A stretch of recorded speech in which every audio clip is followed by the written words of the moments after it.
attractions, a lot of winter activities, and festivals, among others. That is why we invited our next special guests who will tell us about their memorable winter trip experience. Let us all welcome the cast of one of the most popular reality game shows here in the Philippines, adapted from South Korea, Running Man Philippines. Please welcome Kokoy De Santos, Buboy Villar, and Miss Liza De Castro. What's up? What's up?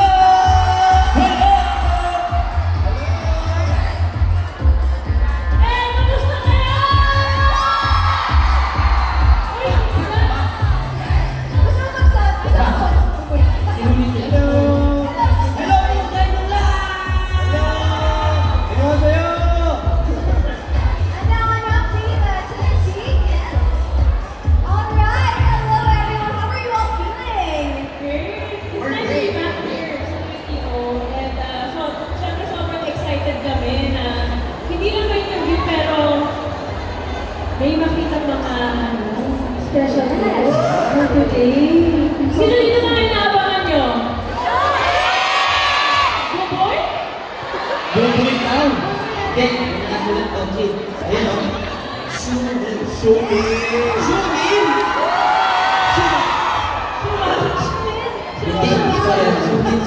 Sorry. Pero of course, we're so excited for our Shumit Boy later on. Pero sa mundo, excited din kami lahat para sa Running Man Philippines cast. So please tell us about your experience. Unahin natin sa, ano yung na-feel nyo? What did you guys feel when you first heard that you're gonna be part of such a popular variety show in Korea, Running Man Philippines? Magkaka-adaptation, and you're gonna be part of it. Siyempre po, napaka-blessing at nakakagulat dahil siyempre, from season 1 po, hindi naman ma-expect na parang, wow, ganito pala ito siya kalaki, ganito yung pagtanggap ng mga tao. Kaya po, itong season 2, mas parang nakaka-overwhelm kasi mas gumagabati na po yung suporta. At thank you po dahil hindi po dahil sa mga sumusuporta, wala po yung season 2, kaya thank you po talaga. Yes, congratulations to season 2. Miss Glenza, I know you're also a very huge fan of K-culture in general. So, how did you feel when you first heard that you're going to be part of this? Naiyak ako. The first time I heard it, season 1 pa lang. Surreal sa akin to be part of it kasi we're going to be shooting in Korea for 45 days. Sarap? So doon pa lang parang I used to go to Korea to attend concerts and syempre mag-visit din sa mga places or locations na pinag-shootingan or taping ng mga K-drama. Yes, yung pinag-ilip mo yung eksena. Yes. Same framing. Yes. And then, mag-workshop. I even go to, I went to, sa SM Town before. Tapos, parang nag-workshop ako noon. And then to be working with Korean team, with SBS, parang it's such a big blessing for us. Once in a lifetime opportunity. And then we didn't expect na magiging ganun grabe yung pagtanggap ng tao sa season 1. Ngayon, nag-season 2 pa kami. So maraming salamat po sa supporta niyo. Parang may nakikita ko naka-tracksuit ko, no? Ng Running Man Philippines. So, ayan, maraming salamat kasi ramdam po namin yung supporta niyo. And hopefully, parang Running Man sa Korea, diba? Maraming napasaya. And for so many years until now, nagpapasaya pa rin sila. So, ganun sana yung maging namin. Ganun yung goal namin. Sobrang fun panoorin. And syempre, nagkaroon din ng Filipino twist. May flavor din dahil in-adapt niya sa atin. But of course, what we love about Running Man, yung Korean culture as well. Nandun, yung humor. Iba rin talaga yung Korean humor. How about for you, Coco? Anong naging experience mo naman? Ako, sobrang hindi ka-expect na mapapabilang ako sa isa sa mga runners, sa totoo lang. Kasi inuulit-ulit ko sa lahat ng mga runners kahit yung season ko na actually, nagkaroon ng season 2, sabi ko baka hindi na ako sali dyan. Uy, wag naman, bakit naisip mo? Hindi, wala lang. Kasi sabi ko, hindi ko deserve ko ba talaga? Kasi sabi ko, napakalaki kasing proyekto na to na para ibigay sa akin. So, sobrang happy ako na nagtiwala sa akin yung GMA, of course. and sa SBS dahil yung collaboration na to talagang dream para sa amin. At naging part ka na talaga. Nung Yes. season 2 na, ang theme ay winter in Korea. So, medyo kinabahan ba kayo no? Nung nalaman yung winter in Korea, lamigin ba kayo? Ako lamigin ako. Ngayon na lang hindi ako lamigin. Kaya Oo nga, may pabalikan kay Boski eh. Oo kasi init na rin ako ngayon. So binutasan ko lang. Ito actually yung ginamit namin nung nasa Korea kami. Pero hindi ganito. Hindi pa bukas, hindi pa bukas na. Grabe, kukwento ni Buboy kung gaano grabe yung lamig. Sa totoo lang po, Yes. first time ko po kasi talaga makaranas ng yelo. Nakaranas na po ako sa Star World, sa Star City. Ganun lang po talaga. Pero first time ko po maranasan yung paglabas po namin sa airport dun sa pag-open ng door. Parang po may blade eh. Parang may blade yung hangin. Di ba sa atin po sa Pilipinas, kapag mahangin, masarap po sa pakaramdam, di ba? Maluwalas. Doon po, pag humangin, may blade. Parang ganun po yung pakaramdam. Ramdam-ramdam yung nasa ibang bansa. Ramdam ko po nasa Korea po ako. Yes. It's a blessing. Yes. Thank you for that. You're welcome. How about for you guys? Yung reaction sa winter in Korea? First time ko maka-experience ng winter din sa buong buhay ko. At ako mismo, lamigin din ako eh. So nung time na nandun kami, sobrang nakarelate ako kay Buboy. Kasi Buboy pawisin. Pero nung time na yun, parang feeling ko, iba eh. Hindi siya pinapawisan. At ako rin sabi ko, ako excited ako sobra. Sabi ko, wow, winter! Ganyan. Siguro mga 3 araw, 5 araw, masaya nung mga sunod na araw, parang hindi ka siya masaya. Oo eh, parang sakit yung inabot ko talaga. Grabe rin kasi ginagawa niyo naman for the show. Kailangan talaga yung endurance mo doon. Hindi. Dapat yung immune system mo matibay. Yes. Sino dito gusto pumunta ng Korea? Beda, nakapunta ka na eh. Ito pumunta na ng Korea eh. Naging guest namin si Gabby Eigenman sa Yes. season 1.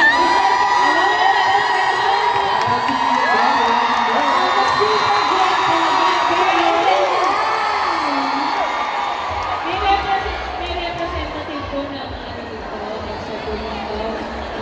The bear. The bear. Pero tip ko lang, kapag pupunta kayo sa Korea, especially winter, dapat maraming moisturizer, lip balm, tsaka layers. Magdala kayo ng maraming layers. Kasi minsan, 4 yung patok ng damit namin. Wow. Sobrang lamig. Oh, tama yun. Magbigay tayo ng tips. So, yung heat pack, diba? Ang laking bagay ng may heat pack ka. Dapat meron kang 35 pieces. Umabot sa ganyan nagagawa ko ng one day.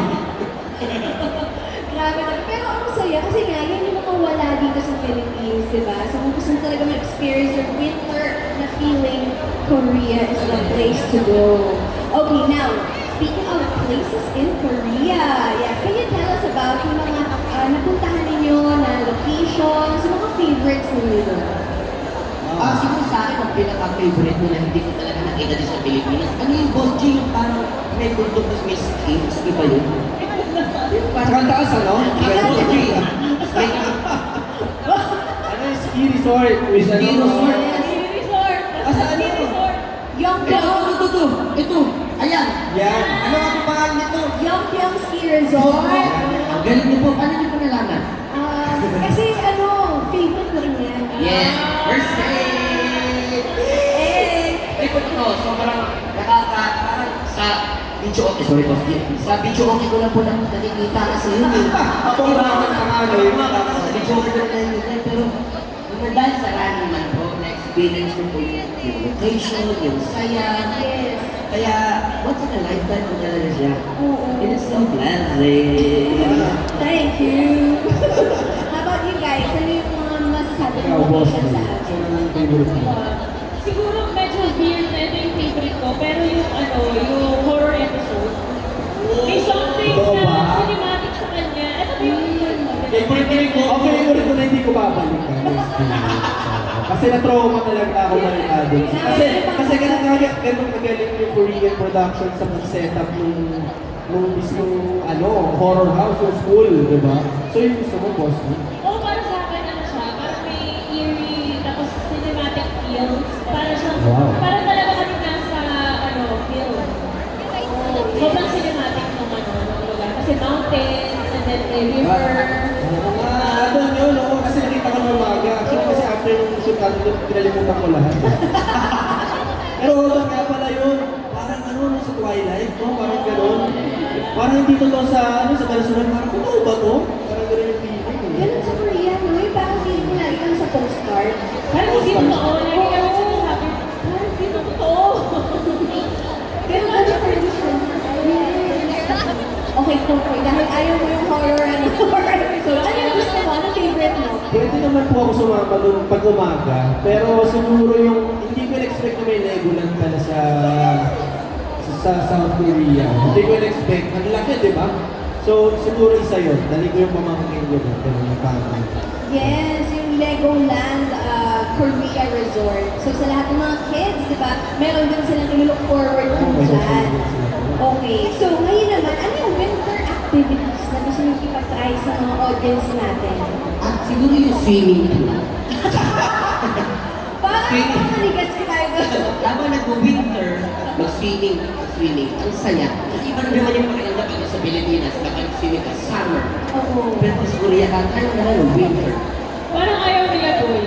Hindi. Parang hindi sila Boss G, iba ngayon parang ice bath challenge. Iba naman yung Korea challenge. Oh, healthy. Healthy din naman. May health benefits yun. Yes. Pero ang sakit lang po talaga sa eyeball. Beware of your eyeballs. Ang sakit po talaga. Hindi kasi Ayos lang. kung napanood niyo po yung parang segment na tumalon po dapat si Kap sa swimming pool dahil sinamahan ko po siya, gusto ko po talaga experience yun eh. Pagtalon ko sa swimming pool, grabe po. Parang feeling ko that's my last, last day eh. Pero, you feel? I feel blessed. Gusto mo Once pa in a experience lifetime. nila. Yes. You feel best. Alright, let's share more winter activities, Miss Liza. Yung ski resort. Oo. Isa yun sa parang feeling ko, kailangan nilang i-try. Kasi parang hindi naman all year nag-winter eh, di ba? So parang it's a once in a lifetime, parang opportunity din sa mga friends natin, mga Filipinos to try. Kasi wala tayong ski resort dito eh, di ba? So kung gusto nyo balik-balikan, at least, di ba, pwedeng bumalik sa Korea. Pero ang sarap kasi ng feeling na it's invigorating. Oh, wow! What's that? Invigorating! Step!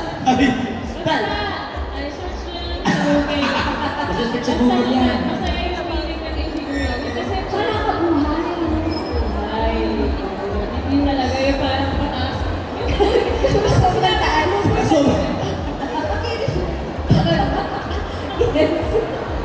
Oh, pero grabe talaga yung skiing. Hindi natin ma-recreate dito yung kasi bundok na yun eh. Hindi na kaya ng mga amusement park natin. Hindi totoo po talaga yung pag sa atin, dream. Doon talaga, pagdating ko namin sa ski resort, wow! Ito pala talaga yung pakiramdam. Wala ko nakita ang din, kundi lahat, puti. Yes. Yung mga nakita mo sa mesa lang, pero wala. Okay, so ano yun? meron tayong swimming, skiing, Kokoy. How about you? Ako simple lang, kumain ka ng ice cream sa winter. Oh, talaga? Ibang klaseng feeling yun. Oh. Ano siya, mind-boggling. Wow! Ay, panalo! Hindi, kakaibang experience siya kasi. Tsaka walang balik yung sinabi ko, gusto ko lang sabihin kakaibang word. Hindi, yung sa akin kasi, bakit kakakain ng ice cream sa winter, di ba? Oo. Hindi, for the experience lang naman eh. Minsan lang naman. Pero pag ilang beses namin trinay yun, iba yung feeling. Pasensya na po kayo, ito po yung nadulot ng lamig sa utak natin. Oo, hanggang ngayon hindi pa rin na ano yung ice cream sa utak ko hanggang ngayon eh. Ano iba flavor siya- yung trinay mo? Pero iba siyang feeling, tsaka iced coffee. Ice ko. Mm-hmm. Anong flavor daw? Americano ba? Ay, ice cream, red beet. Red beet. Fish. Ang saya. Oo nga, dito to be fair, meron naman tayong Korean ice cream na natatry. Pero syempre, iba yung pag nandun ka Iba. talaga. Iba. Oo, ang saya naman. Nakakaingit. Maingit na kayo, guys. Parang ang sarap ng Korea, no? Tara, Korea tayo! Yes! Tara, bukas na kagad. Why not? Alam mo yung na-expect ko, parang kapag nasa winter kayo, yung mga gusto niyong kainin tsaka inumin, yung mga mainit, like soup or ng tea, pero nagulat ako sa mga sagot ninyo. Actually po, sa kanila, iba naman po, para sa atin, di ba po kahit mainit, nagkakape po tayo. Yes. Di ba? Sa Korea naman po, iba naman po sa kanila. Pag malamig, nag-ice cream sila, yung coffee po nila, cold brew. Oh. Ganun po sila. Sabi ko, wow! Pero yun ang Koreans. Kaya po. Dahil nga dito tayo sa Philippines, mag-recommend tayo ng mga may init naman na pwede nilang i-try. Ano yung mag-recommend mo? Pork bone soup. Hindi niyo ako sinama. Pork bone soup! Hindi mo sinabi sa Masarap Hindi kasi niyo mahilig ang ako salig. pork soup eh. Hindi, boss Ching. Nag-ano ka ng brunch? Ganun eh. Ano ka nalaman ng project? Pork bone soup? Ibig sabihin, kaya nag-pork bone soup ka, tapos pinili mo yung brunch. Brunch. So, pork bone soup. Okay, sige, yun yung try namin.